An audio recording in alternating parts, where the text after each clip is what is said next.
de cette semaine. Toutefois, poursuivre les plans et commandements de Dieu est porteur de fruits.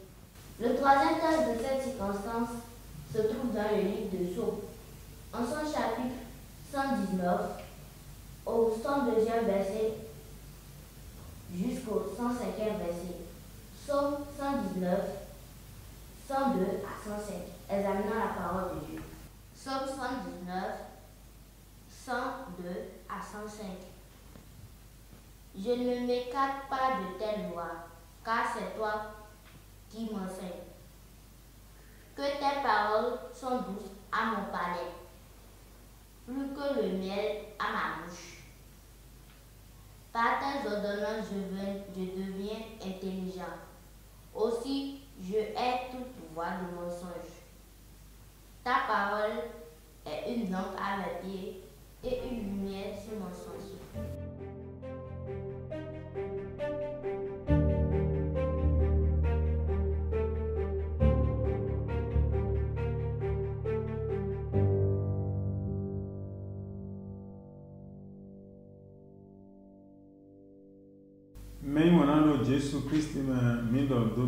Bien-aimés dans le Seigneur Jésus-Christ, recevez nos salutations fraternelles. Vous nous recevez actuellement depuis votre chaîne préférée, la voix de l'Éternel Dieu.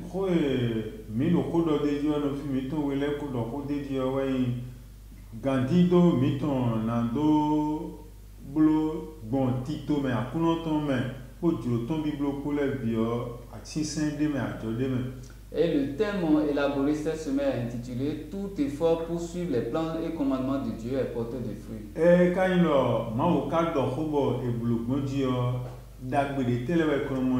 Et lorsque Dieu parle que vous exécutez cela, quelles sont les bénédictions, les récompenses qui en découlent?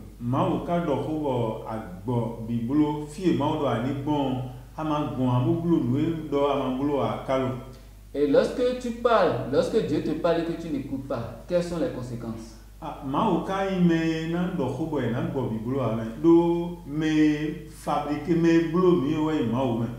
Et il est impensable de croire que Dieu parlerait pour que l'homme n'écoute pas, puisqu'il est avant tout notre créateur. Celui qui a fabriqué, a réalisé son chef-d'œuvre, il le maîtrise plus que quiconque. Le fabricant de voitures connaît toutes les directives pour que la voiture puisse marcher correctement.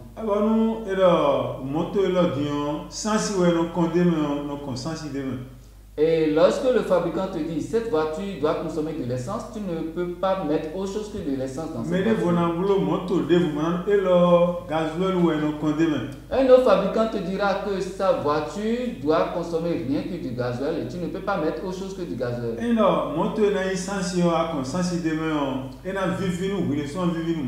Et lorsque une voiture destinée à recevoir de l'essence, lorsque tu donnes de l'essence comme consommation à cette voiture, c'est toi-même qui seras satisfait.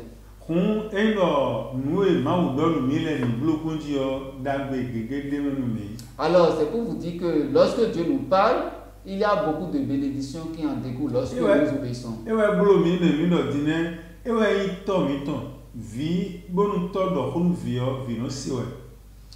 Il est connu que lorsque le Père parle, le Fils doit écouter.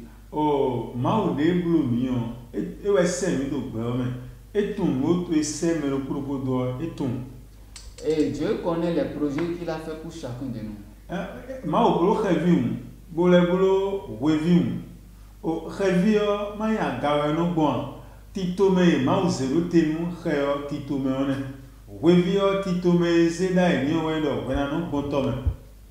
Et chaque créature de l'homme a ses fonctions définies par Dieu.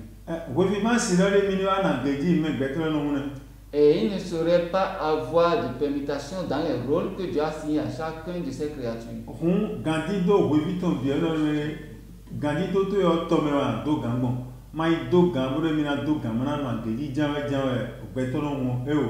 Et chacune des créatures de Dieu sait là où se trouvent ses rôles, ses fonctions. Alors que chacun fasse des efforts selon les voies que Dieu lui a tracées. Nous maoudo fi maoudo vini bon nous adobin bon yo anamo maoudo gudo mais fi wan ma nous do anima bon yo anabe ko do sewe do don fi papa me to me ton sewe do fi o me bo to no je gudo nous comptons no meji do fi. Apprenons à suivre les voies tracées par Dieu pour chacun de nous pour être bénis et évitons de faire le contraire. Gbetole wa gbe yo mi gbon fun awon mere wini bo mere kuro dian mere diga bo mere wegle ma wo do ko oje ka blo me bi un etun wo to blo mere kuro ko gbon. Dieu a donné des formes diverses aux humains et il est conscient de pourquoi il a fait les choses ainsi. Jan aton afoton le kwa ton ko do mi ro nu e gbetolo yin la ikun gbanji o nu e ma uton ezedo jiton si anga meje jiton nu e mi orin. Et dans le livre de Jean, il nous est clairement dit que l'homme est né pour faire ce que Dieu a prévu qu'il fasse dans sa prédestination. Mais même David yo erare mini gba ye khonu ma bu ne nsen ma o le mo pa ma o le ma bo ma o do gbere David mblo gbo bo na gba ye kho a ni ye ba se do bo me pe amon de photo en so ita ikun manji. Vous êtes témoin quand David a eu cette bonne volonté de construire un grand temple pour glorifier Dieu. Le Seigneur a été clair en nous disant, tu n'es pas destiné à cela. Ma ou don David lo a wa fun to nu e ai kun gban tele wa na yimi David ja zo ene di o wa zo ene mesin lo David san lo nu o si pevi Goliath de mele di hona David je fun wido nu e won to David di o nu ne o David do trabe ka bo je mo ju bo wole bona bo kan eno inu konu me. Et il a fallu que David suive la voie que Dieu lui a tracée pour connaître de l'évolution et de la progression dans sa vie. Nous fi ma o ani bon nous a do gbon yo àwọn ali ojo gbon ton na bo kunu e ba na bo ko boko ana ma o fe de do fun ya bo dagbe do fin lo ana do mi mo e do ma o do e ni gbon fi o so mu o taton kanton tanton e wa do mi lo nu yonu me ma o do gbon fi le no gbon blo le no blo nu yonu me le. Et dans le livre des Psaumes, il nous est révélé que béni soit celui qui suit les règles prescrites par l'Éternel. Do toto e do khude ana blo ma wo akhosu mi ton akhosu no do khube no dasa o le gbo yin to mi ton e ma wo le gbo e mi dele mi ma le gbo yin ton Jesu Kristo mi le gbo yin to dagbe o fi e jebo le gbo yin to na lo wi ni gbon e je na lo wi ni gbon le gbo yin to no plan le gbo to ma le ko gble jine kun fi mi na gbon ma we na do nu mi e do kun no blogbon no kun fi ne le gbo no yan mi wu le gbo yin to a Il nous faudrait apprendre à suivre le chemin tracé par Dieu, tel des brebis qui suivent le bon berger. Mais les timbo candido iton fi e mana do gangbon awe do gangbon bo dagbe gbe lo tun le ye pa e popo be lo fufu le kaka bo po ko ku de men do fi e ma o do ni gbon e re ku juna gbon o we vi e bo ga me ga keji mi na no e se na o we vi bo we do ga keji mi na no amanja ji dogbe we so asi le voa no ne ma mo e ma o do we ni blo fi lo we ni gbon e we na gbon mo na vo we na mo lo gudo bo gbe ona vivi no e ba na mo sinsin fi lo we ni gbon lo we ni blo ton. Beaucoup passent à côté de leur bénédiction juste parce qu'ils se fatiguent à emprunter une voie qui ne leur est pas destinée, à se signer dans une vocation qui n'est pas la leur.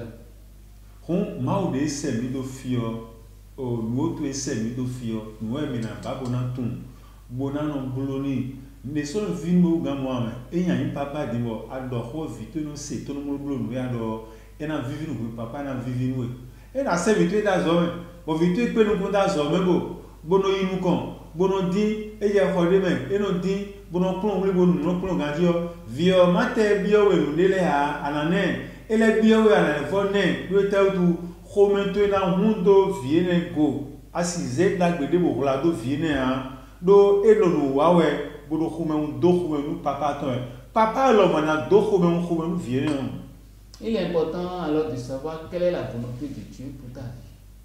On eno vio ese da so me ma dina so me bono plon no a veno dion ena gbojo a kan me no papa ton Papa d'agbélé, t'es qu'un blou mouillé. Moi, si l'eau d'agbélé nous est.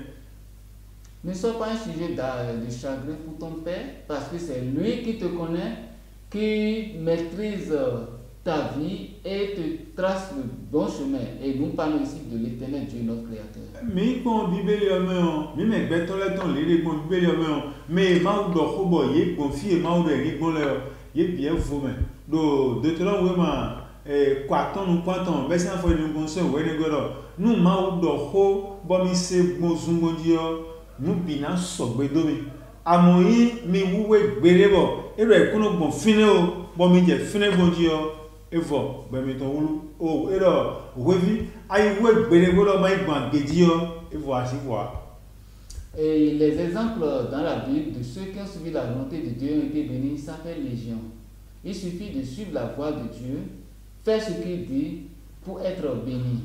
Et nous annoncer toto suo toto lo mona ze su. Nous apprenons de toto lo mona de ko. Lorsque tes actions t'ont glorifié Dieu, tu seras un sujet de joie. Mais lorsque tu es un sujet de tristesse, de chagrin pour ton Père Dieu, attends-toi à avoir une vie triste. Nous pas ma de lo mission biowe no de nous do ho mi no se no zungonji. Mi sinyo nu u ma wa e we blo mi, gbe we blo beton. Bo blo gbe so deme. Fi ana bon yan do no si. To mo no khala le gbe fitone. Le gbo to mo khala le gbe le gbo ton le ne. O we ka do ni kuna gbo fino wa. Wọ́n wọ́n nous dire rien mais mon bleu nous ma odo ale yi wọ́n nous ria. Dieu t'aime et c'est pour ça qu'il te montre la bonne voie, qu'il te trace la belle direction. Mais lorsque toi tu choisis ta propre direction, c'est que tu t'engages toi-même à ta perdition. Eh ouais, Jésus donne mi do Matthieu a Isaiah photo de bankun bo bankun ton pour venir nous na mi anu kunu mi do belo me fie o yete. Menino glo nous maudo nous baro mini glo menino glo ni fie baro mino bon fio meni banayi no teton a holu to tomo meni banayi je don ene mina bio jenu kon nous poleur et nanawe. Et le Seigneur Jésus-Christ même nous a donné cette recommandation dans le livre de Matthieu en nous disant: cherchez d'abord le royaume des cieux et la volonté de Dieu, et le reste par-dessus tout vous sera accordé. Eh, Mao don Salomon ite ba de bon kan nawe. Salomon ri azo ezonio. Mi na wuli bo na so, na bulu mi meton, pipeton le ba gun re o. De me ba mi no bi jene. Nous avons eu l'exemple avec le roi Salomon qui, lorsque Dieu lui a demandé de formuler ses vœux, n'a fait que demander la force, la sagesse pour pouvoir faire l'œuvre qu'il a commandée. Il a demandé de l'aider à faire sa volonté. Salomon ka biene mi kon le vivinu ma ogbon ma do ni Salomon no no de abio do mele mo no bi o mele de ne na do blo jo tinu mi anu kun mele a de aka do mo dion na we no kun mo je nu me bo ana blo jo ti ana tunu ana mo kun je nu me mo nkoton de ama ka bio o adokun ai hon lo to le dian na ze no ma bio ale bi wa nu e. Le cœur de Dieu fut réjoui de ce que Salomon a dit, et non seulement il lui a accordé ce qu'il demandait, mais il l'a accordé bien plus qu'au-delà, en lui donnant bien de bénédictions. Nous avons dit que bio ewe juro mauton, ananon bio yesese mauton. Nous dit moyen donu mau, moyen donu beto, mele zewe. Neleti benon bio ma benon teme gbere a. Nous compas juro ton biblo leo et non bio benon teme gbere ko an. Mais devo e non bio benon teme. E kan lo mi bio devo, nous e amoy bo ma o mran wan nous e a mene mo bio ne. Beto lo ko import ma o kan wan ya. Beto lu ganti ma o kan wan ya. E ka nde ete akana yin bo ma o gbe wan nu e, bo mene de nu jonu di. Ete we ka yin di ma o gbe wan nu ne ma dale de nu ne. En demandant des choses à Dieu pour ta vie, efforce-toi d'aligner cela sur la gloire de Dieu. Il faut que ce que tu demandes à Dieu puisse être une gloire pour Dieu. Et lorsque ça s'aligne comme ça sur la volonté de Dieu, toi-même tu verras comment tu seras béni, éperdument béni. Nous d'ailleurs magile bio, mi wa fi bo amo, wo mi na le jodo. E no de ayi vidi mo akime mi wa lo fi, ba wa zo fi ka bo kai gon pegbe don le. Awon ne gbe mi ton fru bia. Me ka blo juro ma o ton, e we no i ma o gon ton le. et on a vite oublié au Québec. Do fie de o so ano no nzo we ablo no vie ya zan modion ko gbe wa na vini papa na kal na ibo ko na hun papa mais nous et toto do ma blo a ko gbe wa ma si un ko no toto ne. Et tu dois être conscient que il y a un dernier jour où tu dois rencontrer devant Dieu. Alors, comment seras-tu ce jour-là? Est-ce que tu seras rassuré devant la présence de Dieu? Est-ce que tu seras vraiment confiant d'avoir une vie remplie et motivée par la grâce et la volonté de Dieu?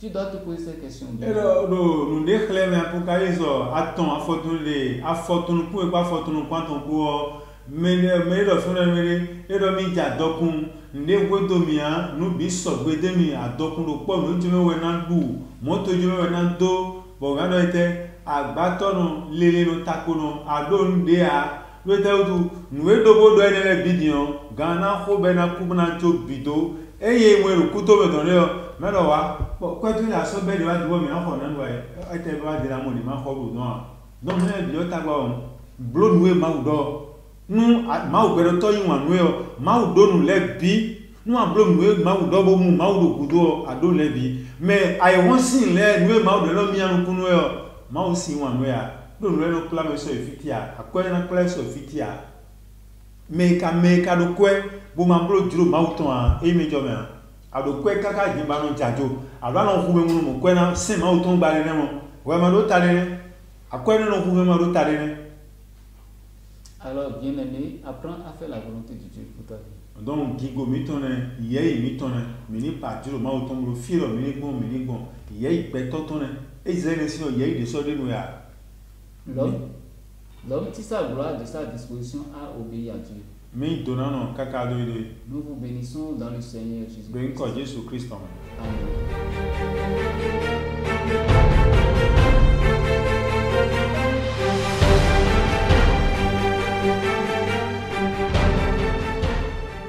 Merci de nous avoir suivis, aimez, partagez et surtout n'oubliez pas d'activer la cloche de notification. Merci et à bientôt.